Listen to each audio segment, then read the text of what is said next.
এই ভিডিওটা শুনেন, এটা খুব মূল্যবান আলোচনা করেছেন উনি, শুনেন। অনেকে বলে জামাতে ইসলামের দেশ শাসনের কোনো অভিজ্ঞতা নাই, তারা কিভাবে দেশ চালাবে।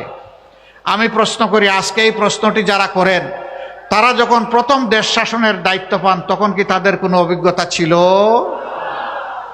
যদি না থেকে থাকে তাহলে এটি কোনো শর্ত নয়, আর আমি বলবো তাদের কথা সঠিকও নয়।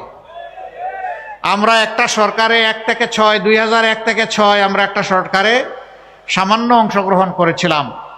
2 জন মন্ত্রী দায়িত্ব পালন করেছিলেন। তারা কি ব্যর্থ ছিলেন? তারা কি অসৎ ছিলেন? তারা কি অদক্ষ ছিলেন?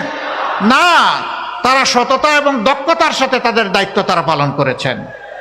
সেই মানুষগুলা যাদেরকে নিজেদের হাতে গড়ে রেখে গিয়েছেন, আজকে তারাই আপনাদের সামনে এগিয়ে এসেছেন। তাদের উপর যেভাবে অতীতের মানুষগুলো আস্থা রেখেছিল, আজকের মানুষগুলোর উপর আস্থা রাখলে আমরা ইনশাআল্লাহ আমাদের সমস্ত যোগ্যতা এবং শক্তি দিয়ে আমরা আপনাদের আস্থার ঋণ পরিশোধ করব।